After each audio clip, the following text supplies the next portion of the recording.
नमस्कार मित्रों, आपका स्वागत है मेरे चैनल ओम आलोक पर। मित्रों, यंत्रों की श्रृंखला में मैं आपको बहुत तरह के यंत्र बता रहा हूं। आज मैं आपको बता रहा हूं डाकिनी त्रसन यंत्र।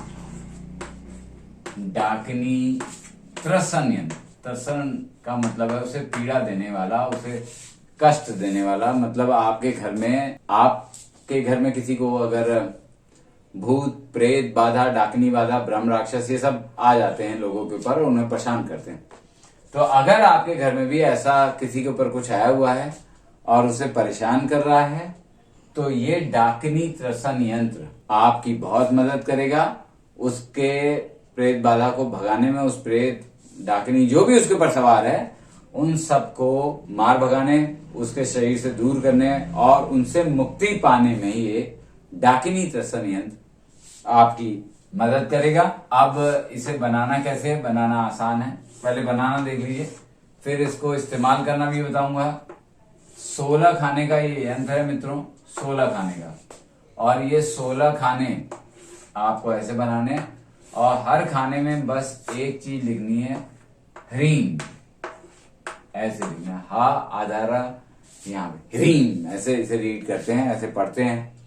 ये हर खाने में लिख दीजिए, इसकी लाइनों से न छुए। आपको मैं लिखूंगा तो समय आपका जाएगा, इसकी जगह मैं इसे इस्तेमाल करने की विधि बता देता हूं। तो हर खाने में ह्रीम ह्रीम ह्रीम ह्रीम ह्रीम ह्रीम ह्रीम 16 के 16 खाने में ह्रीम लिख दीजिए। यह यंत्र बनके तैयार। अब इसकी क्या क्या शर्तें हैं और कैसे उपयोग किया जाएगा ये बताता हूं मैं आपको।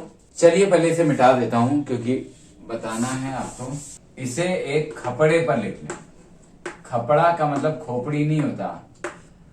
मिट्टी का नया बर्तन कोई लाएं, उसके ऊपर खड़िया से, चौक से नहीं, चौक और खड़िया में फर्क होता है। खड़िया आती है मार्केट में, बहुत जगह मिल जाएगी आपको।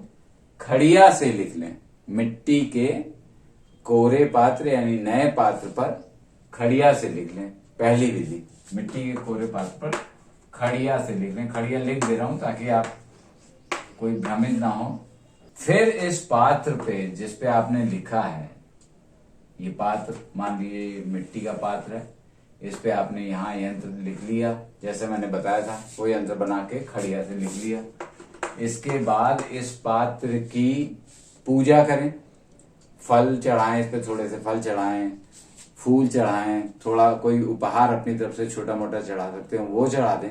और उसके बाद इस पूरे पात्र को धूल से, धूल मेरा मानना है किसी नदी के किनारे जाके उसकी धूल ले आए खूब सारी, पूरा धूल से इस पात्र को ढक दें। पूजा के बाद जैसे कि मैंने बताया, फल फूल उपहार से इसकी पूजा करने के बाद इस पूरे पात्र को उस धूल से ढक दें। आगे भी थोड़ी लंबी प्रक्रिया है, फिर मैं आपको बताता हूं। फिर इस पात्र को अग्नि पे रखें। अग्नि का मतलब है किसी परात में या किसी चीज में, अंगीठी में खैर का कोयला डाल के जलाएं।